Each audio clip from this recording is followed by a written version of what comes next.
T20 ప్రపంచ కప్లో భారత్ దుమ్ము రేపింది. ప్రత్యర్థి పాకిస్తాన్పై బెబ్బులిలా విరుచుకుపడింది. సండే బ్లాక్ బస్టర్లో టీమిండియా పాక్ను చిత్తుగా ఓడించింది.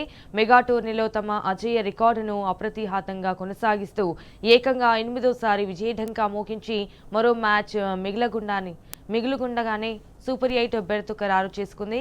కొలంబో గడ్డ మీద పాక్ను 61 పరుగుల తేడాతో మట్టికరించి త్రివర్ణ పతాకాన్ని సగర్వంగా రెపరెపలాడించింది.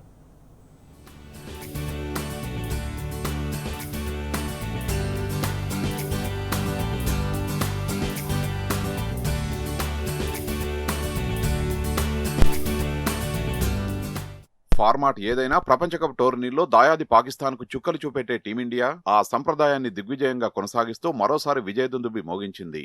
ఇరు జట్ల మధ్య కొలంబో ఆతిథ్యమిచ్చిన గ్రూప్ ఏ మ్యాచ్లో భారత్ 61 పరుగుల తేడాతో చిరకాల ప్రత్యర్థిని మట్టి కరిపించి సూపర్ 8 బెర్తును ఖరారు చేసుకుంది.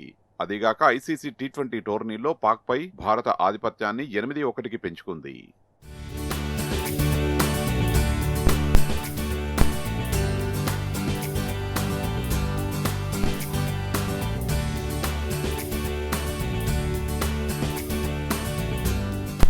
మ్యాచ్లో మొదట బ్యాటింగ్ చేసిన టీమిండియా నిలకడైన ఆటతో 20 ఓవర్లకు 7 వికెట్లు కోల్పోయి 175 రన్స్ చేసింది.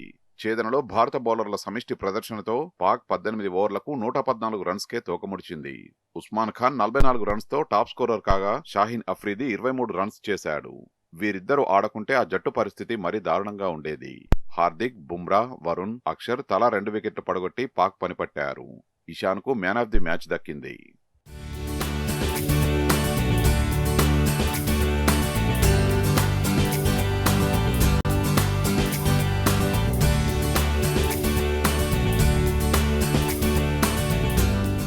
ఇషాన్ మినహా మిగిలిన భారత బ్యాటర్లు ఆచితూచి ఆడిన పిచ్పై పాక్ బ్యాటర్లు ఎలా స్పందిస్తారన్న ఉత్కంఠకు తొలి 3 ఓవర్లలోనే తెరపడింది.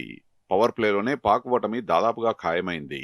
హార్దిక్, బుమ్రా, అక్షర్ కట్టుదిట్టమైన బౌలింగ్తో ఆ జట్టు తొలి 6 ఓవర్లలో టాప్ ఆర్డర్ కోల్పోయి ఆ తర్వాత ఏ దశలోనూ కోలుకోలేకపోయింది. ఈ క్రమంలో పాక్ను కీపర్ ఉస్మాన్ ఆదుకునే యత్నం చేశాడు. దూకుడుగా ఆడుతూ భారత స్పిన్నర్లను ఎదుర్కొన్న అతడు షాదాబ్ ఖాన్తో కలిసి 5వ వికెట్కు 39 రన్స్ జోడించాడు. ఆ తర్వాత కూడా పాక్ లోయర్ ఆర్డర్ తోకమడవడానికి పెద్దగా టైం పట్టలేదు.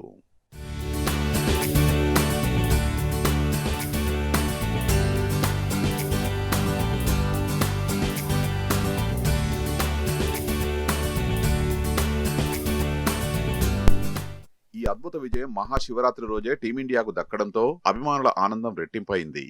భారత ప్లేయర్లు వెలకట్టలేని కానుక ఇచ్చారంటూ సందడి చేశారు. టీమిండియా శివతాండవం చేసిందని, దాయాదిని చిత్తుగా ఓడించి అసలైన పండుగ తెచ్చిందని అభిమానులు ప్రశంసల వర్షం కురిపించారు.